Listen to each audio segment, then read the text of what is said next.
Hello ಎಲ್ಲರಿಗೂ ನಮಸ್ಕಾರ. Welcome to my YouTube channel ಕನ್ನಡತಿಯ ಕಥಾಸುಧೆ. ನಾನು ನಿಮ್ಮ ರೂಪ ಕನ್ನಡತೆ. ದಯಮಾಡಿ ಲೈಕ್ ಮಾಡಿ, ಕಮೆಂಟ್ ಮಾಡಿ, ಇತರರಿಗೂ ಶೇರ್ ಮಾಡಿ. ಹೃದಯವ ಕಾದಿರಿಸು ನನಗಾಗಿ ಭಾಗ 7. ಅಯ್ಯೋ, ನನಗೆ ಈ ಚೇರಲ್ಲಿ ಕೂರೋಕೆ ಆಗ್ತಿಲ್ಲ. ಯಪ್ಪ ಒಳ್ಳೆ ಹಿಟ್ಲ ಥರ ಆಡ್ತಾನೆ. ಅಯ್ಯೋ, ಬೆನ್ನು ನೋವೇ ಬಂದೋಯ್ತು ಎಂದು ಕುಳಿತಲ್ಲೇ ಕೊಸರಾಡುತ್ತಿದ್ದವಳ ಕಿರುಗಣ್ಣಿನಲ್ಲೇ ನೋಡಿದ. ಪಾಪ, ಅವಳೇನು ಮಾಡಿಯಾಳು? ಅರ್ಧ ಗಂಟೆಯಿಂದ ಅವನು ಮಿಸುಕಾಡಿಲ್ಲ. ಅವಳಿಗೆ ಭಯ. ಏನುದೋ ಮನದಲ್ಲೇ ಗೊಣಗೋದು ಎಂದು ಗಂಭೀರವಾಗಿ ನುಡಿದವನ ಲಕ್ಷ್ಯವೆಲ್ಲ ಪರದೆಯ ಮೇಲೆಯೇ. ಯಾಕೆಂದರೆ ಅಲ್ಲಿ ಅವಳಿಗಾಗಿ ಕಾಯುತ್ತಿದ್ದನಲ್ಲ ಶ್ರವಣ್. ಅದನ್ನು ನೋಡಿದವನ ಮೊಗದಲ್ಲಿ ವ್ಯಂಗ್ಯದ ಕಿರುನಗೆ ಮೂಡಿತು. ಏನಿಲ್ಲ ಸರ್, ಅದು ಅದು ಎಂದು ಮೆತ್ತಗೆ ನುಡಿದಳು. ಪಾಪ, ಹೇಗೆ ತಾನೇ ಬಾಯ್ಬಿಟ್ಟು ಹೇಳಿಯಾಳು ತಾನು ವಾಶ್ರೂಮ್ಗೆ ಹೋಗಬೇಕೆಂದು. ಸರ್, ನೀರು ಕುಡಿದು ಬರ್ತೀನಿ ಎಂದು ಮೆಲ್ಲಗೆ ನುಡಿದವಳ ಮುಂದೆ ಬಿಸಿಲೇರಿ ಬಾಟಲ್ ಕೊಟ್ಟಿದ್ದ ಜಾನುವಿನ ಪಾಲಿನ ರಾವಣ. ಸರ್, 5 ನಿಮಿಷ, ನನ್ನ ಪ್ಲೇಸ್ಗೆ ಹೋಗಿ ಬರ್ತೀನಿ ಎಂದಳು ನೀರು ಕುಡಿದು. ಮತ್ತೇನೆಂದು ಮೊದಲ ದಿನಾನೇ ಹೀಗೆ ಮಾಡಿದ್ರೆ ಎಂದ ಹುಬ್ಬುಗಂಟಿಕ್ಕೆ. 5 ನಿಮಿಷ ಸರ್, ಬರ್ತೀನಿ. ಫೋನ್ ಬಿಟ್ಟು ಬಂದಿದ್ದೀನಿ ಸರ್, ತಗೊಂಡು ಬರ್ತೀನಿ ಎಂದಳು ಮೆತ್ತಗೆ.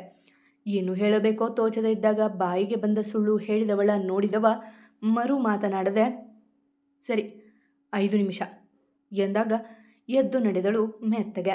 ಕ್ಯಾಬಿನಾಚೆ ಹೋಗುವವರೆಗೂ ಮೆಲ್ಲಗೆ ನಡೆದವಳು ಅಲ್ಲಿಂದ ಓಡು ನಡಿಗೆಯಲ್ಲಿ ವಾಶ್ರೂಮ್ ಸೇರಿದಳು. ಅವಳು ಹೋದ ಸ್ಪೀಡ್ ನೋಡಿದವ ಮನಸಾರೆ ನಗುವಷ್ಟರಲ್ಲಿ ಅವಳು ಹೋಗಿದ್ದು ನೋಡಿ ಒಬ್ಬು ತೀಡಿಕೊಂಡವ ತನ್ನ ಕೆಲಸದಲ್ಲಿ ತೊಡಗಿದ. ಶಲೈ ಗೆಟ್ಟಿನ್ ಸರ್ ಎಂದಳು ಬಾಗಿಲಲ್ಲೇ ನಿಂತಳು. ಕೇಳದೆ ಬಂದು ಬಿಟ್ಟರೆ ಮತ್ತೇನಾದರೂ ಹೇಳಿಬಿಡುತ್ತಾನಲ್ಲವ. ಯಾ ಕಮಿನ್ ಎಂದಾಗ ಮೆಲ್ಲಗೆ ನಡೆದು ತನ್ನ ಜಾಗದಲ್ಲಿ ಕೂರಲು ಹೊರಟವಳ ನೋಡಿ, ನಿನ್ನ ಫೋನ್ಗೆ ಒಂದು ಮೇಲ್ ಹಾಕಿದ್ದೀನಿ ನೋಡು ಎಂದ ಗಂಭೀರವಾಗಿ. ಆಗಷ್ಟೇ ನೆನಪಾಗಿದ್ದು ಅವಳಿಗೆ ತನ್ನ ಫೋನ್ ಬಿಟ್ಟು ಬಂದೆ ಎಂದು. ಸರ್, ಅದು ಎಂದು ಅತ್ತಿತ್ತ ನೋಡಿ ಚಡಪಡಿಸುತ್ತವಳ ಇನ್ನೂ ಕಾಡಲು ಇಷ್ಟಪಡದೆ ತನ್ನ ಮುಂದಿದ್ದ ಅವಳ ಫೋನ ತಳ್ಳಿ, ಇನ್ಮುಂದೆ ಪ್ರಾಪರ್ ಕಾರಣ ಹೇಳು, ಇಲ್ಲ ಪ್ರಾಪರ್ ಸುಳ್ಳು ಹೇಳು ಎಂದಾಗ ಪೆದ್ದು ಮುದ್ದಾಗಿ ನಗುತ್ತಾ ಫೋನ್ ತೆಗೆದುಕೊಂಡು ಅವನ ಮುಂದೆ ಕುಳಿತಳು. ನಂತರ ಇಬ್ಬರ ಮಧ್ಯೆಯೂ ಮಾತುಕತೆ ಇಲ್ಲ. ಅವಳು ಕೊಟ್ಟಿರುವ ಫೈಲನ್ನು ನೋಡುವಲ್ಲಿ ಬ್ಯುಸಿಯಾದರೆ ಅವನು ಅವಳನ್ನು ಅಲ್ಲಲ್ಲ, ಅವನ ಮುಂದಿದ್ದ ಪರದೆಯನ್ನು ನೋಡುವಲ್ಲಿ ಬ್ಯುಸಿ. ಸರ್, ಅದು ಎನ್ನುತ್ತಾ ಲಕ್ಕಿ ಡೋರ್ ತಳ್ಳಿಕೊಂಡು ಬಂದಾಗ ರಾಮ್ ಅಸಹನೆಯಿಂದ ಹಣೆ ನೀವಿಕೊಂಡ್ರೆ ಜಾನು ಖುಷಿಯಿಂದ ಅವನ ಕಡೆಗೆ ನೋಡಿದ್ಲು. ಯಾರಾದರೂ ಒಬ್ಬರು ತನ್ನನ್ನು ಕಾಪಾಡಲು ಬಂದರಲ್ಲ ಎಂಬುದು ಅವಳ ಯೋಚನೆ. ಬಾಲಕಿ ಏನು ಎಂದ ಗಂಭೀರವಾಗಿಯೇ. ಹಾಂ ಅಗ್ರಜ, ಬಾಸ್ ಸರ್, ಅದು ಎಂದವ ಏನು ಹೇಳಲು ಬಂದನೇನೋ ಅದನ್ನೇ ಮರೆತು ಬಿಟ್ಟ. ಜಾನು ಮೊದಲ ದಿನವೇ ಅವನ ಕ್ಯಾಬಿನಲ್ಲಿ ಪ್ರತಿಷ್ಠಾಪನೆಯಾಗಿದ್ದು ಅವನಿಗೆ ಅಚ್ಚರಿ ತಂದಿತು. ಏನೋ ನಡೆಯುತ್ತದೆ ಎಂದು ಊಹಿಸಿದ. ಆದರೆ ಇಷ್ಟು ಬೇಗ ಎಂಬುದೇ ಅಚ್ಚರಿ ಅವನಿಗೆ. ಎಲ್ಲ ನಾನೇ, ಬಂದ ಕಾರಣ ಹೇಳು ಎಂದ ಮತ್ತೆ. ಅವನಿಗೆ ಈಗ ಲಕ್ಕಿಯನ್ನು ಎದುರಿಸುವುದು ಕಷ್ಟವಾಗಿದೆ. ಪಾಪ, ಮೊದಲನೇ ಬಾರಿ ತಮ್ಮನೆದುರು ಸಿಕ್ಕಿ ಬಿದ್ದರುವನಲ್ಲ. ಸರ್, ಅದು ಈ ಫೈಲ್ ರೆಡಿಯಾಗಿದೆ, ಇದನ್ನು ಒಮ್ಮೆ ನೋಡಿ ಸೈನ್ ಮಾಡಿದರೆ ನಾನು ಆ ಕಂಪನಿಯವರಿಗೆ ಮುಂದಿನ ಕೆಲಸದ ಬಗ್ಗೆ ಹೇಳ್ತೀನಿ ಎಂದ ತಾನು ತಂದಿದ್ದ ಫೈಲ್ ಇಟ್ಟು. ನಾನು ಹೇಳಿದ ಚೇಂಜಸ್ ಎಲ್ಲ ಮಾಡಿದೆಯಾ ಎಂದ ಫೈನಲ್ಲಿ ಕಣ್ಣಾಡಿಸುತ್ತಾ. ಆದರೆ ಇಲ್ಲಿ ಲಕ್ಕಿ ಜಾನುವಿನ ಕಣ್ಸನ್ನೆ ನಡೆಯುತ್ತಿತ್ತು. ಹೇಗಾದರೂ ಅಲ್ಲಿಂದ ಆಚೆ ಕರೆದುಕೊಂಡು ಹೋಗುವಂತೆ ಕಣ್ಣಲ್ಲೇ ಮನವಿ ಮಾಡುತ್ತಿದ್ಲು ಜಾನು. ಲಕ್ಕಿ ನಿನ್ನೆ ಎಂದವ ಅವರ ಸನ್ನೆ ನೋಡಿ ನಕ್ಕು, ಎಲ್ಲ ಸರಿಗಿದೆ ಎಂದು ತಾನೇ ಸೈನ್ ಮಾಡಿದ. ಆಗಲೂ ಅವನ ಕಣ್ಣಿದುದು ಅವರಿಬ್ಬರ ಮೇಲೆಯೇ. ತಗೋ ಎಂದ ಅವನ ಕೈಗೆ ಫೈಲ್ ಇಟ್ಟು. ಅಗ್ರಜ, ನಾನು ಇಲ್ಲೇ ಕುಳಿತು ಇದರ ಮುಂದಿನ ವರ್ಕ್ ನೋಡ್ತೀನಿ, ಹೇಗಿದ್ರೂ ಲಂಚ್ ಟೈಮ್ ಆಗ್ತಲ್ವಾ ಎಂದೆಲ್ಲಕ್ಕಿ ಜಾನುವಿನ ಪಕ್ಕವೇ ಕುಳಿತು ಬಿಟ್ಟ. ಕೊನೆಯ ಪಕ್ಷ ಅವಳ ಜೊತೆ ಯವನಾದರೂ ಇದ್ದರೆ ತನಗೆ ಕಿವಿ ಬಾಯಿ ಸರಿಯಾಗಿದೆ ಎಂದು ಖುಷಿ ಪಡುವಳು ಅವಳು. ಇಲ್ಲದಿದ್ದರೆ ಈ ಕಲ್ಲಿನ ಮನುಷ್ಯನ ಜೊತೆ ಸೆಣಸಾಡಬೇಕಲ್ಲ. ಲಕ್ಕಿ ಹೋಗು, ಊಟ ತಗೊಂಡು ಬಾ ಎಂದ ರಾಮ್ ಲಕ್ಕಿಯ ನೋಡಿ. ಅವನು ಅವಳಿಗೆ ಅಡ್ಡಲಾಗಿ ಕುಳಿತಿದ್ದು ಇಷ್ಟ ಆಗಲಿಲ್ವೇನೋ. ಯಾವಾಗಲೂ ಅಲ್ಲಿಗೆ ಹೋಗಿ ಊಟ ಮಾಡೋದಲ್ವ ಅಗ್ರಜ ಎಂದ ಲಕ್ಕಿ ನಗು ಬಂಧಿಸಿ. ಅವನಿಗೆ ತನ್ನಣ್ಣನ ಮನದ ಅರಿವಿದೆ. ಪರವಾಗಿಲ್ಲ ಹೋಗು, ನಾನಿವತ್ತು ಇಲ್ಲೇ ಊಟ ಮಾಡ್ತೀನಿ ಎಂದ ರಾಮ್ ಅವನನ್ನು ಸಾಗ ಹಾಕಲು. ಇಲ್ಲ ಅಗ್ರಜ, ಜಾಹ್ನವಿ ಅವರು ಊಟಕ್ಕೆ ಹೋಗಬೇಕಲ್ವಾ, ನೀವು ಬನ್ನಿ ಎಂದ ಲಕ್ಕಿ ಪೆಚ್ಚಾಗಿದ್ದ ಜಾನುವನ್ನು ನೋಡಿ. ಅವಳಿಗೂ ಸೇರಿ 2 ಊಟ ತಗೊಂಡು ಬಾ ಎಂದ ಮತ್ತೆ. ಕಿರುಗಣ್ಣಲ್ಲಿ ಜಾನು ಲಕ್ಕೆ ಸಣ್ಣಗಳ ನೋಡುತ್ತಿದ್ದ. ಹಾಗಲ್ಲ ಅಗ್ರಜ, ಅದು ಎಂದು ಲಕ್ಕಿ ಏನನ್ನೋ ಹೇಳುವಾಗ, ನಾನಿಲ್ಲಿ ಬಾಸ್, ಹೇಳುವಷ್ಟು ಕೇಳು ಎಂದು ಗದರಿದಾಗ ತಾನೂ ಪೆಚ್ಚಾಗಿ ಅವಳ ನೋಡುತ್ತಾ ಹೊರ ನಡೆದ ಲಕ್ಕೆ. ಜಾನುಗೆ ತಲೆನೋವು ಶುರುವಾಗಿತ್ತು. ಅಭಿ ಮೊದಲ ದಿನ ಕೆಲಸದಲ್ಲಿ ತೊಡಗಿದ್ದ. ಎಲ್ಲರೂ ಅವನಿಗೆ ಪರಿಚಯದವರೇ ಆದ ಕಾರಣ ಅವನಿಗೇನೂ ತೊಂದರೆ ಇರಲಿಲ್ಲ. ಆದರೆ ಅವನ ಗಮನವೆಲ್ಲ ಅಂದು ಹೋಟೆಲಲ್ಲಿ ನೋಡಿದ ದನಿಯ ಮೇಲೆಯೇ. ಅವನಿಗೆ 10ರಿಂದ 3 ಶಿಫ್ಟ್ ವೈಸ್ ಕೆಲಸವಿತ್ತು. ಮಧ್ಯಾಹ್ನದ ಊಟದ ಸಮಯದಲ್ಲಿ ತನ್ನ ತಂಗಿಯ ನೆನಪಾಗಿ ಅವಳಿಗೆ ಕರೆ ಮಾಡಿದ. ಈತ ರಾಮ್ ಮುಂದೆ ಕುಳಿತವಳ ಫೋನ್ ರಿಂಗಣಿಸಿದಾಗ ಎದುರಿದ್ದವನ ಅನುಮತಿಯನ್ನೂ ಕೇಳದೆ ಅವನ ಉಪಸ್ಥಿತಿಯನ್ನೇ ಮರೆತು ಕರೆ ಸ್ವೀಕರಿಸಿ ಕಿವಿಗಿಟ್ಕೊಂಡ್ಳು. ಸ್ವೀಟಿ, ಊಟ ಆಯ್ತಾ ಎಂದ ಅಭಿ ಅವಳು ಮಾತನಾಡುವ ಮುನ್ನ. ಇಲ್ಲ ಅಣ್ಣ ಎಂದಳು ಚಂದವಾಗಿ. ರಾಮ್ ಅವಳನ್ನೇ ನೋಡುತ್ತಿದ್ದ ಈಗ. ಮೊದಲು ಊಟ ಮಾಡು, ಕೆಲಸ ಎಲ್ಲ ಇದ್ದಿದ್ದೆ. ಇವಾಗ ಲಂಚ್ ಬ್ರೇಕ್ ತಾನೆ, ಇನ್ನೂ ಬಿಟ್ಟರೆ ತಿಂಡಿ ಹಾಳಾಗಲ್ವಾ ಎಂದು ನವಿರಾಗಿ ಗದರಿದ. ಹಾಂ ಅಣ್ಣ, ಇವಾಗ ಮಾಡ್ತೀನಿ. ಒಂದು ಫೈಲ್ ಇತ್ತು ನೋಡ್ತಿದ್ದೆ, ನಿನ್ನೇನು ಮುಗೀತು ಎಂದಳು ನಗುತ್ತಾಳೆ. ಅವನ ಕಾಳಜಿ ಬಗ್ಗೆ ತಿಳಿದಿದೆ ಅವಳಿಗೆ. ಹೌದಾ, ಕೆಲಸ ಹೇಗೆ, ತುಂಬ ಪ್ರೆಸರ್ ಹಾಕ್ತಿದ್ದಾರಾ ಎಂದ ಅಭಿ. ಅವನಿಗೆ ತಿಳಿದಿದೆ IT ಕಂಪನಿಗಳ ಹಣೆ ಬರಹ. ಹಾಗೇನಿಲ್ಲ ಅಣ್ಣ, ಇಲ್ಲಿ ಎಲ್ಲ ಫ್ರೆಂಡ್ಲಿ ಇದ್ದಾರೆ. ಬಾಸ್ ತುಂಬ ಒಳ್ಳೆಯವರು. ಒಂದೇ ಫೈಲ್ ನೋಡೋದಕ್ಕೆ ಕೊಟ್ಟಿದ್ದಾರೆ ಅಷ್ಟೇ ಎಂದಳು. ಅವಳಿಗೆ ನೆನಪಾಗಿದ್ದು ತನ್ನನ್ನೇ ದಿಟ್ಟಿಸುತ್ತಿದ್ದ ರಾಮ್. ಮೆಲ್ಲಗೆ ಅವನತ್ತ ನೋಡಲು ಅವನು ಕೈ ಕಟ್ಟಿ ಚೇರಿಗೆ ಒರೆದು ಕುಳಿತು ಬಿಟ್ಟಿದ್ದಾನೆ. ಓಕೆ ಮಾ ಎಂದು ನಕ್ಕವನವ. ಅವನಿಗಷ್ಟೇ ಸಾಕು, ತಂಗಿಯ ಖುಷಿಯೇ ಅವನ ಖುಷಿ. ಅಣ್ಣ, ನಿಂದು ಊಟ ಎಂದಳು ಅವನು ಕರೆ ತುಂಡರಿಸುವ ಮೊದಲು. ನೀನು ಮಾಡ್ತೀನಿ ಅಂದಿಯಲ್ಲ, ನಾನು ಈಗ ಮಾಡ್ತೀನಿ ಎಂದ ಬಾಕ್ಸ್ ತೆಗೆದು. ಅಣ್ಣ, ಇನ್ನೊಂದು ಚಿಕ್ಕ ಬಾಕ್ಸ್ ಇರಬೇಕು ನೋಡು, ಅದರಲ್ಲಿ ಖಾರ ಇದೆ. ಬಿಸಿಬೇಳೆಬಾತ್ ಹಾಗೆ ತಿನ್ಬೇಡ ಎಂದಳು ರಾಮ್ನ ನೋಡುತ್ತಲೇ. ಓಕೆ ಸ್ವೀಟಿ, 5 ಗಂಟೆಗೆ ಸರಿಯಾಗಿ ಅಲ್ಲಿರು, ಪಿಕ್ ಮಾಡ್ತೀನಿ ಎಂದು ಕರೆ ತುಂಡರಿಸಿದ ಅಭಿ. ಈಗ ಜಾನುವಿಗೆ ಪೇಚಾಟ ಶುರುವಾಗಿತ್ತು. ಎದುರಿದ್ದವನ ನೇರವಾಗಿ ನೋಡಲಾಗದೆ. ಸಾರಿ ಸರ್, ಅದು ಎಂದು ಕಾರಣ ಹೇಳುವವಳ ತಡೆದವ. ಕ್ಯಾಂಟೀನಿಂದ ಊಟ ಬರ್ತಿದ್ದೆ, ನಿನ್ನ ಬಾಕ್ಸ್ ತಗೊಂಡು ಬಂದು ಇಲ್ಲೇ ಕೂತ್ಕೋ, ಡ್ಯಾಡ್ ಬರ್ತಾರೆ ಎಂದ ಗಂಭೀರವಾಗಿ. ತಲೆ ಆಡಿಸಿ ಹೋಗಿ ತನ್ನ ಬಾಕ್ಸ್ ತೆಗೆದುಕೊಂಡು ಬಂದ್ಲು. ಸರ್, ದಯಾನಂದ್ ಸರ್ ಸಹ ಬರ್ತೀನಿ ಅಂದರು, ಅದಕ್ಕೆ 3 ಊಟ ತಂದಿದ್ದೀನಿ ಎಂದ ಲಕ್ಕಿ ಕೆಲಸದವರ ಕೈಲಿದ್ದ ತಟ್ಟೆಯನ್ನು ಇವನ ಮುಂದೆ ಇಡಿಸಿದ. 3 ಇದೆ, ಇನ್ನೊಂದೆಲ್ಲಿ ಎಂದ ಲಕ್ಕಿಯನ್ನು ನೋಡಿ. ಜಾನು, ರಾಮ್, ದಯಾನಂದ್ ಅವರಿಗಷ್ಟೇ ತಂದಿದ್ನಲ್ಲ, ತಮ್ಮನಿಗಾಗಿ ತಟ್ಟೆ ಇಲ್ಲದ ನೋಡಿ ಕೇಳಿದ. ಇನ್ನೊಂದು ಯಾರಿಗೆ ಸರ್ ಎಂದ ನಾಟಕೀಯವಾಗಿ. ಅವನಿಗೂ ತಿಳಿದಿದೆ ಅಣ್ಣನ ಮಾತಿನ ಅರ್ಥ.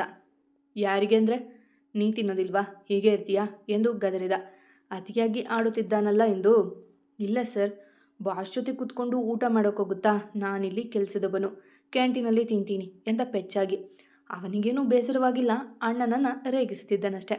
ಮುಚ್ಕೊಂಡು ಬಂದು ಕೂತ್ಕೋ, ಇಲ್ಲ ವಧೆ ತಿಂತೀಯ, ಅತಿ ಆಡಬೇಡ ಎಂದ ರಾಮ್ ಜೋರಾಗಿ. ಅಷ್ಟರಲ್ಲಿ ದಯಾನಂದ್ ಅವರು ಬರಲು ಗೌರವದಿ ಎದ್ದು ನಿಂತಲು ಜಾನು. ಏನಮ್ಮ ಜಾನು, ಇಲ್ಲೇ ಇದೆಯಾ, ಕೆಲಸ ಹೇಳಿಕೊಡ್ತಿದ್ದಾನ ನಮ್ಮ ರಾಮ್ ಎಂದರು ಮಗನ ಕಡೆಗೆ ಛೇಡಿಸುವ ನೋಟ ಬೀರಿ.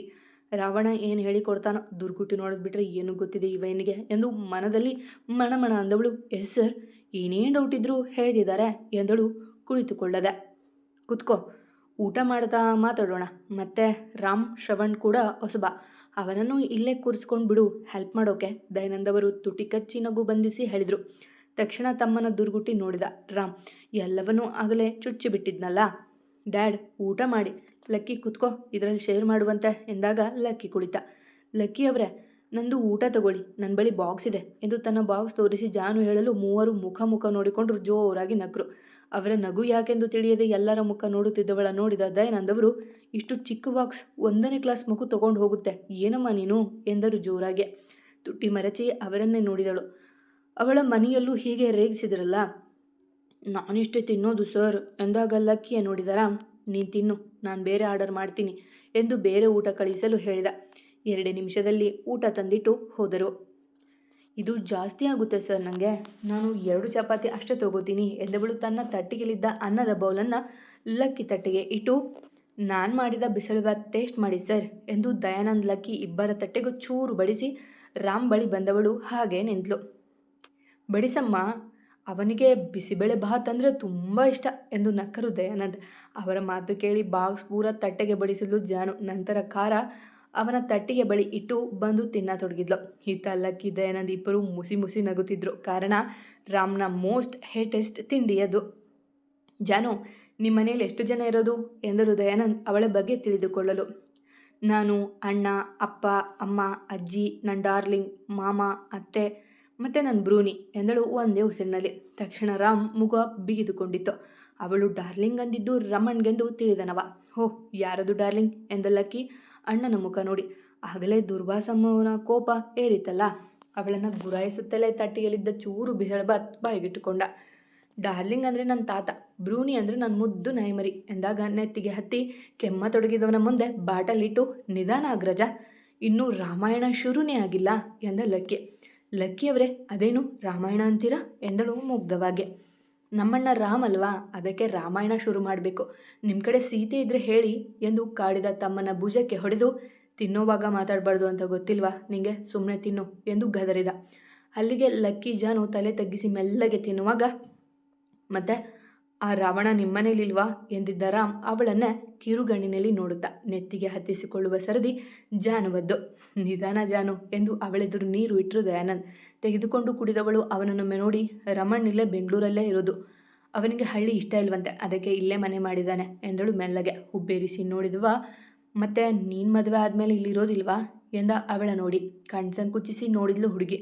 ನನ್ನ ಮದುವೆ ವಿಷಯ ಈ ರಾವಣಿಗೆ ಏನಕ್ಕೆ ಎಂದು ತನ್ನಲ್ಲೇ ನುಡಿದುಕೊಂಡವಳು, ನಮ್ಮನೆಯಲ್ಲಿ ಹೇಗೆ ಹೇಳ್ತಾರೋ ಹಾಗೆ ಎಂದು ಕೈದೊಳೆದಳು. ತಟ್ಟೆ ಇಲ್ಲಿ ಇಡಿ ಜಾನು, ಕ್ಯಾಂಟೀನ್ ಹುಡುಗ ಬರ್ತಾನೆ, ತೆಗೆದುಕೊಂಡು ಹೋಗೋಕೆ ಎಂದ ಲಕ್ಕಿ. ಅವಳು ತಟ್ಟೆ ಎತ್ತಿದ್ದು ನೋಡಿ, ಪರವಾಗಿಲ್ಲ ಲಕ್ಕಿ ಅವರೇ, ನನ್ನ ಎಂಜಲು ತಟ್ಟೆನ ಬೇರೆಯವರಿಂದ ಎತ್ತಿಸೋಕೆ ಮನಸ್ಸಾಗಲ್ಲ ಎಂದಳು ನಗುತ್ತಾ. ಅವಳ ಆಗುಣ ದಯಾನಂದವರಿಗೆ ಇಷ್ಟ ಆಗಿತ್ತು. ತಾವು ಕುಳಿತಲ್ಲೇ ಊಟ ಬಂದು ಯಾರಾದರೂ ಸೇವೆ ಮಾಡುವರಿದ್ದಾರಾ ಎಂದು ನೋಡುವ ಈ ಕಾಲದಲ್ಲಿ ತಟ್ಟೆಯ ಎತ್ತಿಕೊಂಡು ನಡೆದವಳ ನೋಡಿ ನಕ್ಕವರು ರಾಮ್. ಚೆನ್ನಾಗಿ ಗೈಡ್ ಮಾಡು, ಮುಂದೊಮ್ಮೆ ಇವಳೇ ಈ ಕಂಪನಿಲಿ ದೊಡ್ಡ ಪೋಸ್ಟ್ ತಗೋಬೋದು ಎಂದು ನಕ್ಕು ತಾವು ಎದ್ದು ನಡೆದರು. ಅವಳ ಮಾತುಗಳ ಮನನ ಮಾಡುತ್ತಾ ಕುಳಿತವ ತನ್ನ ಕೆಲಸದಲ್ಲಿದ್ದ. ಅವಳು ಬಂದು ಕೆಲಸದಲ್ಲಿ ತೊಡಗಿದ್ಲು. ಇಬ್ಬರ ಮಧ್ಯೆಯೂ ಮಾತಿಲ್ಲ, ಸುಮ್ಮನೆ ಅವರ ಪಾಡಿಗೆ ಅವರು ಕೆಲಸ ಮಾಡ್ತಿದ್ರು. ಆದರೆ ಆಚೆ ಆಗುತ್ತಿರುವ ರೂಮರ್ಸ್ ಬಗ್ಗೆ ಅವರಿಗೆ ಗಮನವಿಲ್ಲ. ತಮ್ಮ ಬಾಸ್ ಹುಡುಗಿಯೊಬ್ಬಳ ಜೊತೆ ಕ್ಯಾಬಿನ್ನಲ್ಲಿ ಕಾಲ ದೂಡುತ್ತಿದ್ದಾರೆ ಎಂಬುದೇ ದೊಡ್ಡ ನ್ಯೂಸ್ ಆಗಿತ್ತು ಅಲ್ಲಿ. ಆದರೆ ಅವನೆದುರು ಮಾತನಾಡುವ ಧೈರ್ಯ ಯಾರಿಗೂ ಇಲ್ಲ. ಸರ್, ಟೈಮ್ ಆಯ್ತು, ಹೊರಡ್ತೀನಿ ಎಂದಳು ಜಾನು. ಸಮಯ 4:50 ಆಗಿತ್ತು. ಫೈಲ್ ಎಷ್ಟು ಮುಗೀತೋ ಎಂದ ನೇರವಾಗಿ. ಸಂಜೆ ಅವಳು ಬಸ್ನಲ್ಲಿ ಪ್ರಯಾಣ ಮಾಡಬೇಕೆಂದುಕೊಂಡಿದ್ದ ಅವ. ತಡ ಮಾಡುವುದು ಬೇಡ ಅನ್ನುವುದು ಅವನ ಆಲೋಚನೆ. ಒಂದು ಫೈಲ್ ಆಯಿತು ಸರ್, ಇನ್ನೊಂದು ಸ್ವಲ್ಪ ಇದೆ. ನಾಳೆ ಎರಡನ್ನೂ ಟ್ಯಾಲಿ ಮಾಡಿ ರಿಪೋರ್ಟ್ ರೆಡಿ ಮಾಡ್ತೀನಿ. ಬಟ್ ಇವಾಗ ಹೋಗ್ತೀನಿ ಸರ್, ಟೈಮ್ ಆಗುತ್ತೆ ಎಂದಳು ಕೋರಿಕೊಂಡಂತೆ. ಅವನು ಮತ್ತೇನಾದರೂ ಕೆಲಸ ಹೇಳುವನೆಂದು. Okay, you may leave now, but ನಾಳೆ ಐ ವಾಂಟ್ ರಿಪೋರ್ಟ್ ಎಂದು ಗಡಸು ದನಿಯಲ್ಲಿ ಹೇಳಿದಾಗ ಖುಷಿಯಾದವಳು, thank you sir, I will do ಎಂದು ಫೈಲ್ ಅದರ ಜಾಗಕ್ಕಿಟ್ಟು ಮತ್ತೆ ತನ್ನ ಜಾಗಕ್ಕೆ ನಡೆದು ತನ್ನ ವಸ್ತುಗಳ ಎತ್ತಿಕೊಂಡು ನಡೆದಳು. ಇತ್ತ ಅಭಿಯ ಕೆಲಸ ಮಧ್ಯಾಹ್ನ 3 ಗಂಟೆಗೆಲ್ಲ ಮುಗಿದು ಹೋಗಿತ್ತು. ಆದರೆ ಅವನಿಗೆ ಅವನ ಧನುವನ್ನು ಹುಡುಕುವ ತವಕು. ಹಾಗಾಗಿ ಕಂಪನಿಯಿಂದ ಆಚೆ ಬಿದ್ದವ ನೇರವಾಗಿ ಅಂದು ಅವಳು ಕಾಣಿಸಿದ್ದ ಹೋಟೆಲ್ ಕಡೆಗೆ ಹೊರಟ. ಎಕ್ಸ್ಕ್ಯೂಸ್ ಮೀ ಎಂದ ಆ ಹೋಟೆಲ್ ರಿಸೆಪ್ಷನ್ ಬಳಿ ಬಂದು. Yes, how can I help you ಎಂದಳು ಆಕೆ ನಗುತ್ತಾ. ನೋಡಲು ಶ್ರೀಮಂತನಂತೆ ಕಂಡನಲ್ವೇ, ಗೌರವ ಜಾಸ್ತಿಯೇ ಆಗಿತ್ತು. I need CC camera footage ಎಂದು ಉತ್ತರಿಸಿದ ಅವಳ ಪ್ರಶ್ನೆಗೆ ಹುಬ್ಬೇರಿಸಿ ನೋಡಿದಳಾಕೆ. ಹಾಗೆಲ್ಲ ಕೊಡೋಕ್ಕಾಗಲ್ಲ ಎಂದು ನಿರಾಕರಿಸಿದ್ಲು. ಎಷ್ಟೇ ಆಗಲಿ ದೊಡ್ಡ ಹೋಟೆಲ್, ಪ್ರತಿಷ್ಠೆ ತುಂಬ ಮುಖ್ಯ. ನೋ, ಐ ವಾಂಟ್ ಇಟ್, ನನಗೆ ಅದರ ಅವಶ್ಯಕತೆ ತುಂಬ ಇದೆ. ನಾನು ಬೇಕಿದ್ರೆ ಮ್ಯಾನೇಜರ್ ಬಳಿ ಮಾತಾಡ್ತೀನಿ ಎಂದ ಗಟ್ಟಿಯಾಗಿ. ಅವನ ಮಾತಿನಲ್ಲಿದ್ದ ದೃಢತೆ ನೋಡಿ ತಣ್ಣಗಾದವಳು ತಕ್ಷಣ ಮ್ಯಾನೇಜರ್ಗೆ ಕರೆ ಮಾಡಿದ್ಲು. ಎಸ್ ಸರ್, ನೀವೇನಾ CC ಫುಟೇಜ್ ಕೇಳಿದ್ದು ಎಂದ ಅಲ್ಲೇ ನಿಂತಿದ್ದ ಅಭಿಯ ನೋಡಿ. ಎಸ್ ನಾನೇ, ಪ್ಲೀಸ್ ಮೊನ್ನೆಯ ಹೋಟೆಲ್ ಪ್ರತಿ ಫುಟೇಜ್ ಬೇಕು ನನಗೆ ಎಂದ ಬೇಡಿಕೊಂಡಂತೆ. ಬಟ್ ಸರ್, ನಾವು ಹಾಗೆಲ್ಲ ಕೊಡೋದಕ್ಕಾಗೋದಿಲ್ಲ ಎಂದ ಅವ. ನಿಮಗೆ ಏನು ಬೇಕೋ ನಾನು ಕೊಡ್ತೀನಿ, ನನಗೆ ಫುಟೇಜ್ ಕೊಡಿ ಎಂದು ನೇರವಾಗಿ ಆಮಿಷ ಒಡ್ಡಿದ ಅಭಿ. ಸುತ್ತಿ ಬಳಸಿ ಕೇಳುವುದು ಅವನಿಗೆ ಬೇಡವಾಗಿತ್ತು. ಓಕೆ ಸರ್, ಬನ್ನಿ ಎಂದು ಅಭಿಯನ್ನು ಕಂಟ್ರೋಲ್ ರೂಮ್ಗೆ ಕರೆದುಕೊಂಡು ನಡೆದ. ಹಣ ಒಂದಿದ್ರೆ ಎಲ್ಲ ಸಿಗುವುದು. ಆದರೆ ಈಗ ಅಭಿಯೇನಾದರೂ ಎಲ್ಲ CCಯ ಫುಟೇಜ್ ನೋಡಿದರೆ ಅಂದು ರಾಮ್ ಜಾನುವಿನ ಕುತ್ತಿಗೆ ಒತ್ತಿದ್ದು ಸಹ ತಿಳಿದು ಹೋಗುತ್ತದೆ. ಆದರೆ ವಿಧಿಲಿಖಿತ ಏನಿದೆಯೋ. ಹೇ ಪ್ರಮೋದ್, ಇವರಿಗೆ ಮೊನ್ನೆಯ ಫುಟೇಜ್ ಅಂತ ತೋರಿಸು ಎಂದು ಆದೇಶಿಸಿದ ಮ್ಯಾನೇಜರ್. ಸಿಸ್ಟಮ್ ಮುಂದೆ ಕುಳಿತವನು ನೋಡಿ, ಇಲ್ಲ ಸರ್, ಮೊನ್ನೆ ಯಾವ ಕ್ಯಾಮ್ರಾ ಸಹ ವರ್ಕಿಂಗಲ್ಲಿ ಇರಲಿಲ್ಲ, ನಿನ್ನೆ ಸಂಜೆ ರಿಪೇರಿ ಮಾಡಿರೋದು ಎಂದು ಪ್ರಮೋದ್ ನುಡಿದಾಗ ಇದ್ದ ಭರವಸೆಯೊಂದು ಕಮರಿ ಹೋದ ಅನುಭವ ಅಭಿಗೆ. ಒಂದೇ ಒಂದು ಕ್ಯಾಮ್ರಾ ಸಹ ವರ್ಕ್ ಆಗ್ತಿರ್ಲಿಲ್ವಾ ಎಂದ ಕೋಪ ಮಿಶ್ರಿತ ಬೇಸರದಲ್ಲಿ. ಇಲ್ಲ ಸರ್, ಎಲ್ಲ ಕನೆಕ್ಷನ್ ಮತ್ತೆ ಮಾಡಿಸಿರೋದು ಹೊಸದಾಗಿ ಎಂದಾಗ ಪೆಚ್ಚು ಮುಖ ಮಾಡಿ ಕೈಯಲ್ಲಿದ್ದ 500ರ ನೋಟ್ ತೆಗೆದು ಮ್ಯಾನೇಜರ್ ಕೈಗೆ ಇಟ್ಟು ನಡೆದ. ಬೇಸರದಲ್ಲಿ ಅಲ್ಲಿ ಇಲ್ಲಿ ಸುತ್ತಾಡಿದವ ಅವನ ಫೋನ್ ಸಮಯ ನೋಡಿದ. 4:45 ಎಂದು ತೋರಿದಾಗ ತನ್ನ ತಂಗಿಯ ನೆನಪಾಗಿ ಎದ್ದು ಬೈಕ್ ಏರಿದ. ಅವರು ಮಾಮೂಲಿ ಇರುವ ಜಾಗಕ್ಕಿಂತ ಕೊಂಚ ದೂರದಲ್ಲಿ ಟ್ರಾಫಿಕ್ನಲ್ಲಿ ನಿಂತಿದ್ದವನ ಕಣ್ಣಿಗೆ ದನಿ ಕಾಣಿಸಿದ್ಲು. ನಂದನು ಎಂದು ಮನದಲ್ಲೇ ಉದ್ಗರಿಸಿದ ಅಭಿ ದೂರದಲ್ಲಿ ಕಾಣಿಸಿದ ದನಿಯನ್ನು ನೋಡಿ ಬೈಕ್ ಅತ್ತ ತಿರುಗಿಸಿದ. ಆದರೆ ಟ್ರಾಫಿಕ್ ಮೂವ್ ಆದ ಕಾರಣ ಅವಳು ಬೇಗ ಮುಂದೆ ಹೋದ್ಲು. ಒಂದಷ್ಟು ದೂರ ಸಾಗಿದ ಮೇಲೆ ಇವತ್ತು ಹೇಗಾದರೂ ಮಾಡಿ ಅವಳ ಡೀಟೇಲ್ಸ್ ತಿಳ್ಕೋಬೇಕು ಎಂದುಕೊಂಡವ ಅವಳ ಕಾರ್ ಫೋಟೋ ತೆಗೆದುಕೊಳ್ಳಲು ಫೋನ್ ತೆಗೆದ. ಒಂದು ಕೈಯಲ್ಲಿ ಫೋನ್ ಹಿಡಿದು ಇನ್ನೊಂದು ಕೈಯಲ್ಲಿ ಡ್ರೈವ್ ಮಾಡುವಾಗ ಯಾರೋ ಅವನನ್ನು ತಾಗಿಸಿಕೊಂಡು ಹೋದರು. ಕೈಲಿದ್ದ ಫೋನ್ ನೆಲದ ಪಾಲಾಗಿತ್ತು. ಈತ 5 ಗಂಟೆಗೆ ಅವನು ಹೇಳಿದ ಜಾಗಕ್ಕೆ ಬಂದು ಅಣ್ಣನಿಗೆ ಕಾಲ್ ಮಾಡಿದ ಜಾನುವಿಗೆ ನೀವು ಕರೆ ಮಾಡುತ್ತಿರುವ ಸಂಖ್ಯೆ ಸ್ವಿಚ್ ಆಫ್ ಆಗಿದೆ ಎಂಬ ಸಿದ್ಧ ಉತ್ತರ ತಯಾರಾಗಿತ್ತು. ಅಣ್ಣ, ಫೋನ್ ಸ್ವಿಚ್ ಆಫ್ ಆಗಿದೆ, ಏನು ಮಾಡೋದು, ಎಲ್ಲಿದ್ದಾನೋ ಎಂದು ಚಿಂತಿಸುತ್ತಾ ನಿಂತಿದ್ಲು ಜಾನು. ಅಣ್ಣನಿಗೆ ಏನಾದರೂ ಎಂದು ಯೋಚಿಸಿ ಅವಳ ಮೆನ ಬೆದರಿತ್ತು. ಅಣ್ಣನ ಕಂಪನಿಯ ನಂಬರ್ ತಗೋಬೇಕು ಮೊದಲು. ಎಲ್ಲಿದ್ದಾನೋ, ಅವನ ಶಿಪ್ 3ಕ್ಕೆ ಮುಗಿದಿರುತ್ತಲ್ವಾ ಎಂದು ನೆನಪಾದಾಗ ಅವಳಿಗೆ ಧನುವಿನ ನೆನಪಾಗಿತ್ತು. ಹೋ, ಧನುನ ಹುಡ್ಕೋದಕ್ಕೆ ಹೋಗ್ತೀನಿ ಅಂದಿದ್ದ, ಆದರೆ ಫೋನ್ ಯಾಕೆ ಕಾಣಿಲ್ಲ ಎಂದು ಯೋಚಿಸುತ್ತಾ ನಿಂತಿದ್ದವಳ ಎದುರು ಇಬ್ಬರು ಬಂದರು. ಅವನ ನೋಡಿ ಪಕ್ಕಕ್ಕೆ ಸರಿದು ನಿಂತಳು. ಯಾರಿಗೋ ಕಾಯ್ತಿರೋ ಹಾಗಿದೆ ಎಂದ ಒಬ್ಬ. ಮೊದಲೇ ಯಾರೊಂದಿಗೋ ದ್ವೇಷ ಕಟ್ಟಿಕೊಳ್ಳಲು ಇಚ್ಛಿಸಿದವಳು ಅವರೊಂದಿಗೆ ಯಾವ ಮಾತನಾಡದೆ ಮತ್ತೆ ಪಕ್ಕಕ್ಕೆ ಸರಿದ್ಲು. ಏನೋ ಇದು, ಗುಬ್ಬಿಮರಿ ಹೆದರಿ ಹೆದರಿ ಮೂಲೆ ಸೇರ್ತಿದೆ ಎಂದ ಮಗದೊಬ್ಬ. ಮತ್ತು ಉತ್ತರ ನೀಡದೆ ಉಳಿದಳು. ಸಂಜೆ ಸಮಯ ಆದ್ದರಿಂದ ಕೆಲಸದಿಂದ ಮರಳುತ್ತಿದ್ದವರು ಹೆಚ್ಚೆ ಜನರು. ಆದರೂ ಪುಂಡರಿಗೆ ಬಂಡ ಧೈರ್ಯ. ಯಾಕ್ರೋ ಅವಳನ್ನು ಕಾಡ್ತೀರಾ ಎಂದು ಯಾರೋ ಒಬ್ಬರು ಕೇಳಿದರು. ಯಾಕೆ, ನೀನು ಹೆಂಡ್ತಿನ ಅವಳು, ಮುಚ್ಕೊಂಡು ಹೋಗ್ತಾ ಇರು ಎಂದು ಕೈಲಿದ್ದ ಚಾಕು ತೋರಲು ಬೆದರಿದವ ತಣ್ಣಗಾದ. ಅದನ್ನು ನೋಡಿ ಜಾನುಗೆ ಇನ್ನೂ ದಿಗ್ಲಾಗಿತ್ತು. ತನ್ನ ಫೋನ್ ತೆಗೆದು ಅಬಿಗೆ ಕಾಲ್ ಮಾಡಿದ್ಲು. ಇತ್ತ ಬಿದ್ದ ಅಬಿ ಫೋನ್ ಎತ್ತಿಕೊಂಡು ನೋಡಿದಾಗ ಸ್ವಿಚ್ ಆಫ್ ಆಗಿತ್ತು. ಅದನ್ನು ತೆಗೆದು ರಿಪೇರಿ ಮಾಡುವಷ್ಟರಲ್ಲಿ ದನಿಯ ಕಾರ್ ಬಹುದೂರ ಸಾಗಿತ್ತು. ಆಗಲೇ ಫೋನಿಗೆ ಬಂದ ಮೆಸೇಜ್ ನೋಡಿದವ ಜಾನುಗೆ ಕರೆ ಮಾಡಿದ್ದ. ಇಬ್ಬರೂ ಏಕಕಾಲಕ್ಕೆ ಕರೆ ಮಾಡಿದ್ರಿಂದ ಇಬ್ಬರಿಗೂ ಬ್ಯುಸಿ ಎಂದೇ ಬಂದಿತ್ತು. ಛೆ, ಧನುನ ನೋಡೋದಕ್ಕೆ ಹೋಗಿ ಜಾನುನ ಮರಿತಿದ್ದೀನಿ ನಾನು. ಆಲ್ರೆಡಿ 5:15, ನಾನು ಹೋಗೋದಕ್ಕೆ ಅರ್ಧ ಗಂಟೆ ಬೇಕು ಎಂದು ತನ್ನಲ್ಲೇ ನುಡಿದವ ತಡ ಮಾಡದೆ ಬೈಕ್ ಏರಿದ್ದ. ಯಾರಿಗೂ ಫೋನ್ ಮಾಡ್ತಿದ್ದಾಳೆ ಮಚ್ಚಾ ಎಂದು ಅವಳ ಕೈಯಲ್ಲಿದ್ದ ಫೋನ್ ಕಿತ್ತುಕೊಂಡರು ಅವರು. ಪ್ಲೀಸ್ ನನ್ನ ಫೋನ್ ಕೊಡಿ ಎಂದು ಕೈ ಚಾಚಿದ್ಲು ಅವರೆಡೆ. ತಕ್ಷಣ ಅವಳ ಕೈ ಹಿಡಿದನೊಬ್ಬ. ಸ್ವಲ್ಪ ಹೊತ್ತು ಎಂಟರ್ಟೈನ್ ಮಾಡು, ಆಮೇಲೆ ಬಿಡ್ತೀನಿ ಎಂದರು ಕೆಟ್ಟದಾಗಿ. ಅವರ ಹಿಡಿತಕ್ಕೆ ನಲುಗುತ್ತಿದ್ದ ಕೈಯನ್ನು ನೋಡಿಕೊಂಡು ಪ್ಲೀಸ್ ಹೆಲ್ಪ್ ಮೀ ಎಂದಳು ಜನರನ್ನು ನೋಡಿ. ಎಲ್ಲರೂ ಅವರ ಕೈಲಿದ್ದ ಚಾಕವನ್ನು ನೋಡಿ ದೂರ ಸರಿದ್ರು. ಏನಾಗಲ್ಲ ಚಿನ್ನ, 6 ಗಂಟೆಗೆ ಬಿಟ್ಬಿಡ್ತೀವಿ ಬಾ ಎಂದು ಅವಳ ದುಪ್ಪಟ್ಟಾಗೆ ಕೈ ಹಾಕುವವನ ಕೈ ತಿರುಚಿ ಹೋಗಿತ್ತು. ಅಮ್ಮ ಎಂದು ಅರಚಿದ್ದವನ ಆದ ನೋವಿಗೆ. ಅಮ್ಮನ ಇವಾಗ ನೆನಪಾದ್ಲ ಅಮ್ಮ ಎಂದು ಅವನ ಮೇಲೆ ಪ್ರಹಾರ ಮಾಡಿಸಿದ್ದು ಜಾನುವಿನ ಪಾಲಿನ ರಾಮ. ರಾಮ್ ಎಂದು ಕಣ್ತುಂಬಿಕೊಂಡು ನೋಡಿದವಳ ದೀನ ನೋಟಕ್ಕೆ ಮತ್ತಷ್ಟು ಕೋಪಗೊಂಡವ. ಹೆದರಿದಷ್ಟು ಹೆದರ್ಸ್ತಾರೆ ನಮ್ಮನ್ನ ಎಂದು ಇಬ್ಬರ ಕೈಗಳನ್ನು ಲಟಲಟನೆ ಮುರಿದು, ಯಾರು ನಮ್ಮ ಸಹಾಯಕ್ಕೆ ಬರಲ್ಲ, ನಮಗಾದ ಅನ್ಯಾಯಕ್ಕೆ ನಾವೇ ಹೊಡೆದಾಡಬೇಕು ಎಂದು ಸುತ್ತಲಿದ್ದ ಜನರ ನೋಡಿ ಅವರಿಬ್ಬರಿಗೆ ಮನ ಬಂದಂತೆ ಥಳಿಸಿದ. ಅಗ್ರಜ, ಸಾಕು ಬಿಡು, ಇನ್ನೂ ಹೊಡೆದರೆ ಸತ್ತು ಹೋಗ್ತಾರೆ ಎಂದು ಲಕ್ಕಿ ಬಂದು ಬಿಡಿಸುವವರೆಗೂ ಅವರನ್ನು ಹೊಡೆಯುತ್ತಲೇ ಇದ್ದ. ಅವನ ಕೋಪ ತಾರಕಕ್ಕೇರಿತ್ತು. ಲಕ್ಕಿ, ಈಗಲೇ ಕಾಲ್ ಮಾಡು ಪೊಲೀಸಿಗೆ, ಇರೋ ಬರೋ ಕೇಸ್ ಎಲ್ಲ ಇವರ ಮೇಲೆ ಹಾಕೋ ಕೇಳು ಎಂದವ ಜಾನುವನ್ನು ನೋಡಿ.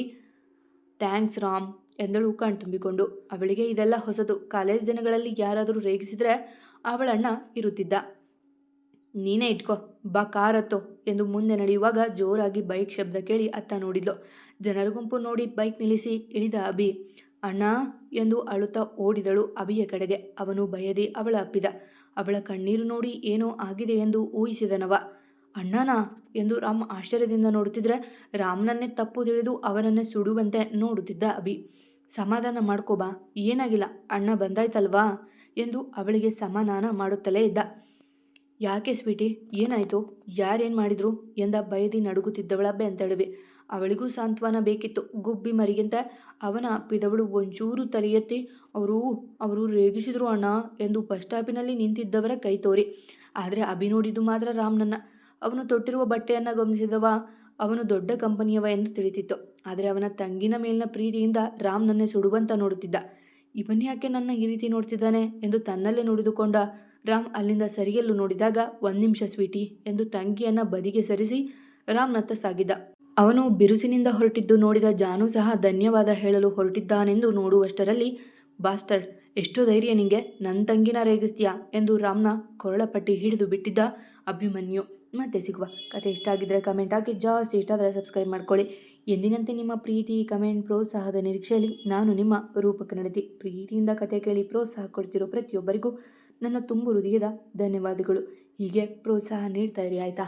ನಾನು ಸದಾ ನಿಮ್ಮ ಕಮೆಂಟ್ಗಾಗಿ ಕಾಯ್ತಾ ಇರ್ತೀನಿ.